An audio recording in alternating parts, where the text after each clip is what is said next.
Hey YouTube, how you guys doing? My name is Kyle, you know me as Dragonmar, and welcome to a new video. Today, we're going to be talking about some of the most common aiming mistakes in the game and some of the more simple ways to fix them. If you've seen recently, I have made a video on some of the signs that aim is a problem, so I thought this would be a great follow-up to that, explaining the actual mistakes you're making and how I would suggest going about fixing them. It tends to be a lot easier than you think, but sometimes we just have to put the time in first to get the benefits later on. With that being said, if you guys do enjoy this video, make sure you leave a like, comment, subscribe, tap that bell, and let me know what you want to see next in the comments down below. I also want to remind you guys I am streaming on Twitch, twitch.tv/Dragonmar. Come stop by, say hi. And without any further ado, let's start the video. All right, so the first aiming mistake that you see all the time in Valorant is crouching. And in particular, it is crouching all the time, no matter what. So this is something that people get a little excited about when you hear, they're like, okay, you want to argue about crouching? Let's do it. And they start explaining all their reasoning. Listen, all I have to say is this one thing. Crouching is not always a good thing, and it is not always a bad thing, and I hope people understand that. However, there is one type of crouch shooting that is a huge problem for people, and that is actually crouching before you shoot your first bullet, and I'll explain why. So if you are looking to fight someone, right, you're going to have your crosshair placed at a certain level, getting ready to, take that fight, whether it's you swinging or you're waiting for them to come around the corner. Now, what people do, especially new players, I'm really talking about people probably around iron to maybe silver, even gold potentially, is they will actually shoot after they have crouched. And what ends up happening is their first shot is never a headshot. And nobody is surprised by that, right? I think the problem here is that some people don't actually realize their sort of order of operations is incorrect. They crouch before they shoot rather than crouching and then shooting. Now, there are a ton of other things I could say about crouching, but I just want to give one general suggestion to people. You really do want to try to eliminate this as a lot of people try to use it as a crutch for their spraying habits. One of the best ways to do this is unbinding it in Deathmatch and just going in and practicing. Once you go back into a game, obviously rebind it. But yeah, you definitely want to get out of the habit of this. So knock it out early while you still can, and do not rely on crouching to secure you kills, especially with spraying. Honestly, I could not make this video without, of course, talking about spraying. I literally just talked about it with crouching, but always spraying is one of the biggest mistakes I see new players to FPS games make. Not just like a game like Valorant or Overwatch or anything. New to FPS in general. A lot of people do not understand the very fast time to kill in a game like Valorant or a game like Counter-Strike, for that example. Spraying, especially when some sprays are just RNG, right? This isn't Counter-Strike with set spray patterns. Sometimes spraying is losing you fights, and people don't realize it. Part of the problem here is that because we can't fully control the recoil exactly, perfectly every single time, we actually end up having just tons and tons of wasted bullets. You know what doesn't waste that many bullets? Burst fire. All right, you guys know that this is my suggestion.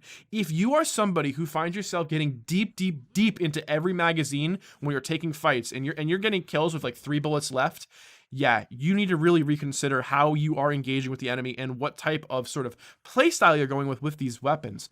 Burst fire, 3 to 4 round burst has always been my suggestion for people, even people I'm coaching, because I find it's the most reliable and it tends to be the most successful because 3 to 4 rounds is very controllable. And when you pair that with aiming for the head, you do tend to land a lot of nice headshots. Now, how would I suggest going about this? I think the easiest way, at least from what I've seen and from what I've done personally, is I go into Deathmatch because I want to use the weapons I'm going to use in the game. I'll use either a Vandal or a Phantom, and I will go for headshots only with 3 to 4 round bursts, right? No spraying at all. All I'm doing is going for headshots. I'll incorporate strafing into that as well, of course, and that is how I have trained my own aim to only look for heads and to eliminate spraying. And now, of course, when you go into games, you can spray, but because you're training yourself away from that, you will look and actually be getting a lot more headshots. It does take time to develop. This isn't something super quick, but if you can sort of get away from the reliance on spraying and start focusing more on bursts, you are going to have a much better experience in Valorant. All right, coming in at number 3, probably one of the most important things in the entire game, and that is crosshair placement. And the mistake here actually is low crosshair placement. Now, this is something that I have gotten into a lot. I've made videos about this. I believe this is the most important part about aiming. So let me explain the main mistake here with low crosshair placement. First and foremost, as I've already said, crouching does end up hurting a lot of people, but not everybody, right? Some people crouch before they shoot, as I was talking about. That's going to destroy your crosshair placement, take away any advantages you had. But a big problem for a lot of people is mental, and it's actually the fact that people won't even try to go for headshots because they feel more secure just going for body shots, because they know if they hit the body enough times, they'll kill them, but they're not confident they can hit the head once. That is the mindset you guys need to erase, right? This is such a bad way to think about it, because in a game like Valorant with an extremely low time to kill, headshots are really all that matters. You can hit a guy 3 times with the Phantom, 3 times with the Vandal, or whatever. One headshot from him and you're dead up close, right? You don't want to deal with that, right? We've all been there. Oh my God, I hit him so many times, he didn't die. Yeah, because he shot you in the head. Why didn't you do that? Well, I was just shooting the body. It's like, why? And this is a big problem for me. This is a big problem for everybody. But this is one of the most common mistakes you see, and most people tend to be low. One of the best ways to fix this, I've found, is to play a lot of deathmatch and concentrate on where people's heads are. But another great thing you can do, right, is learn the maps. If you learn the maps, you will learn where to place your crosshair, because you'll know where people play. The best way to do this, probably competitive, right? But going into competitive train sounds dumb. So I think deathmatch does pretty well. But if you go into DM, you have to actively think about it. Another good thing to remember for training your crosshair placement is you should be using your own physical body while you're playing as another way to measure where heads are. So like when you're standing next to a wall, you want to be like, okay, where is my head in relation to this wall? Eventually this all becomes second nature, but early on for a lot of you guys out there, it's really important to get the crosshair placement down. The sooner you do this, the sooner you can progress onto more important things. But because crosshair placement is so fundamental to a game like Valorant, very important to fix that early on. Now we get into mistake number 4, something I don't talk about too often, but it is flicking, and in this case, flicking too far or overshooting. Now, flicking is probably the most important sort of type of aim in the game, right? A lot of people will talk about tracking. I do not find tracking to be at the same requirement as it was in a game like Overwatch, where tracking is a little more important. In a game like Valorant, I think flicks are more important, getting that crosshair onto an enemy, because time to kill, once again, what have I said? It is so low. You have to be fast. So what causes people to miss their flicks? Why is this such a common mistake? Well, honestly, it ends up being their sensitivity a lot. A lot of people come into this game and just aren't really sure what the proper sensitivity is for them.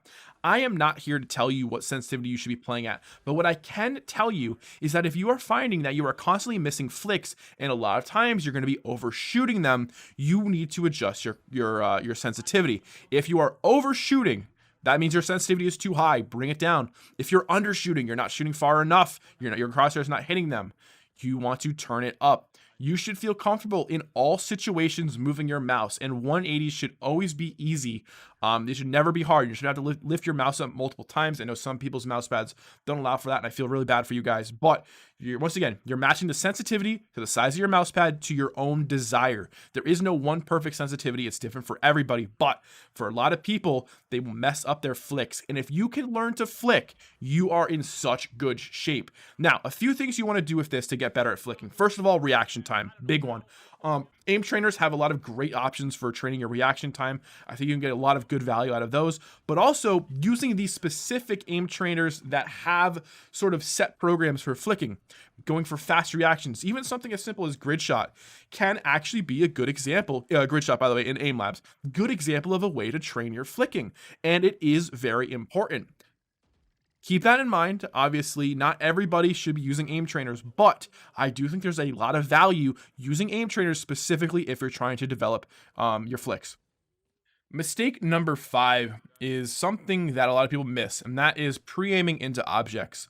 If you guys aren't aware, pre-aiming is essentially when you prepare to take a fight, and you prepare to clear an angle or check an angle before actually seeing that angle. So your crosshair is already in the spot that you're going to clear, and your movement, your physical movement of your WASD keys is going to take you there. Now, what's the problem here, you might be asking? Pre-aiming is good, I will say that. However, there is one bad way to do it, and that is with timing. What ends up happening is people will pre-aim too early. That's the key here, pre-aiming too early. So What I see a lot in my VOD reviews is I'll see a lot of players walking up to entrances, walking up the doorways, walking up the corners they have to clear, and their crosshair, their gun, will be inside of the wall because they're prepared to take that swing and check that angle. What ends up happening, you guys already know, I'm sure we've all been there. Some guy comes around the corner, forcing you to do some absolutely insane acrobats with your mouse to try to flick onto him. Chances are you're going to lose it. That is why this is such a big problem. Not because pre-aiming is necessarily bad. It's not inherently bad. It's actually incredibly important to understand how to do properly. But people do it too early and too often. And so they'll be walking up, some important spot on the map. Maybe they're walking up cat on ascent, right? Going into tree. And they'll just be aiming into the wall. Guy comes around the corner, makes an aggressive play on cat, looking out into mid, and just shoots you, right? Because you're already ready to clear it. It's all about timing and understanding timing. If you can get the timing down, you can pre-aim a little more aggressively. However, you should never, ever, ever be staring into walls. Always hold the corners, guys. Always hold the corners and then adjust for your swing. It's always at the very last second you adjust and you actually do the real pre-aiming. People do it way too early. They think they're doing something right. They're actually doing something very wrong. Very simple fix. Remember, you are pre-aiming once you are about to swing, not any time before that. Do it at the very end of your entire movement. That way, the second you take the swing, that's when your crosshair is making it to the correct spot. Then once it's visible, it's there. And it was never there prior to that. That's really, really important to understand. Pre-aiming too early is not good. Mistake number 6 is, of course, first shot accuracy, or more particularly, moving while shooting, and the lack of first shot accuracy. So, first shot accuracy, if you guys aren't aware, it's essentially, is my first shot going to hit where I'm aiming? Yes or no? It's very binary. Yes or no, right? The answer for a lot of people is no. Why is this? You might be asking. Because there's still some momentum. There is still some movement. They have not fully stopped. Being fully stopped is key in a game like Valorant, and unfortunately, a lot of people have a bad habit of running while shooting, carried over from other games or just from their lack of experience in this game. Now, how can we fix this, you might be asking? Well, I have a great solution. Have you heard of strafing, in particular Counterstrafing? Now, if you guys are not aware, there was recently a tweet from a Riot developer who actually was saying they are looking into tweaking the movement accuracy, the accuracy while moving. So this is going to be even more important moving forward, learning how to strafe properly. Counterstrafing is big. A lot of people will say, oh, you don't even need to do the counter strafe, just let go of the key. However, I counter this by saying the reason I counter strafe, the reason if you're unaware, if you're moving to the right with D, you would counter strafe by hitting A. And the second you hit A, that means your character is stopped. Now, the reason I do this is because I know when I hit that counter key, that is the absolute moment I can shoot my first shot and be accurate. So I actually kind of sync up my left hand with my right hand. When I hit that key, I know I can shoot. That's why I do it, okay? And it looks like moving forward, this is going to be even more important, but this is still something a lot of people need to pay a lot more attention to. How often are your first 1 to 2 bullets just going off into Narnia? And guess what, guys? Those are the most important bullets in your entire magazine, because those are the ones that are going to secure your kills. Those are the ones that are going to hit the headshots. If you guys have a low headshot percentage, you should be paying attention to how often you're moving and shooting and how often those first shots are not going where you want them to. This actually ends up being a huge problem for people. The good news is this is a very simple fix. This is something you can do in the practice range. You go in, you practice counter-strafing. You can do this in Deathmatch. Go in there, practice counter-strafing. Very, very simple, but you have to put the time in. Remember, you have to be stopped when you're shooting. Always pay attention to this in your games. If you're thinking right now, okay, I definitely feel like I'm not hitting enough headshots, check this the next time you play. Think about it. Check to see if you can see where those first few bullets are going. Chances are they're flying above the enemy's head. Mistake number 7, headshots, or in particular, actually body shots. People have this very, very weird tendency to rely solely on the sort of damage output of their gun instead of the accuracy of themselves. And honestly, maybe it's not that weird. A lot of this comes, unfortunately, from a lack of confidence. So I have recently sort of become blessed with the knowledge of the reason a lot of low-ranked players do not go for headshots. And as it turns out, and I think quite reasonably, a lot of the times it comes from a certain sense of fear. a fear of missing, a fear of not doing any damage. And it's a very real fear because honestly, for a lot of people, you are going to miss. The problem here is this builds a bad habit. This builds a habit of always wanting to secure damage. And the best way to secure damage on a player, yes, is to shoot center mass. It is to shoot the body. That is where the problem comes because you stop looking for headshots as a viable solution to end the fight and instead look at, I did this much damage, I am doing good. Or I know I hit him a few times, now my team can finish him. No, no, no, no. You want to be securing the kills. You want to be finishing people off without relying on your team. And a lot of the problem here is people rely on body shots, and that's why it's such a huge aiming mistake for newer players. Definitely want to work on this as quickly as possible. Now, what's the best way to do this? It is to, of course, first of all, understand the importance of headshots. Like I said, super low time to kill. One shot to the head is a kill with rifles. You have to remember that. That's why this is so important. On top of that, you incorporate some of the stuff we've been talking about. Better crosshair placement is, of course, going to help you with your headshots, right? Less focus on the body, more focus on the head. Not relying on sprays. Bursts tend to fall into headshots far more often than sprays. Sprays are very hard to control. Very, very hard, especially if you're not using a phantom. You don't want to rely on your spray. You want to rely on bursts. But like I have been saying, when you focus on body shots and when you only go for body shots, it just compounds the issue. It just makes it worse. You have to switch over and look for headshots more often. It's going to suck in the beginning because it's going to be hard. Trust me, I know this. I was an opper in Counter-Strike. I started as a sniper in Valorant, in Overwatch, right? I played Widowmaker. I was a sniper. I did not go for headshots. I had to train myself how to rifle in Valorant, and it has paid off big time, right? There's no way I hit Radiant if I do not train myself to rifle, and part of learning how to rifle is, of course, learning to go for headshots. Now, mistake number 8 is something I don't talk about too much on YouTube, and that is target priority. It essentially means, who do I shoot first when there's multiple people on my screen? This is a really interesting question and something that people ask me a lot. And I think the answer is a little bit more simple than most people realize, but it's still a big mistake a lot of people make. I do want to talk about something first, though. I want to talk about trigger discipline and patience. When you guys are hiding, it is very important when the enemy does not see you to not always take the immediate shot. Sometimes you can let 2 to 3 players walk past you and then take your first shot and sometimes secure 3 kills. Very important here. And the same principle applies. When you are looking at target priority, who do I shoot first? First and foremost, you always target the person who is the biggest threat. The biggest threat is the person who can see you. If no one can see you, then we move on to step number 2. Step number 2 is to focus on the hardest shot first. And this tends to be the one who's furthest away. Why? Now, I'm not talking about the hardest shot as in the shot like if you're starting to spray and like, oh, I don't know if I could hit that. No.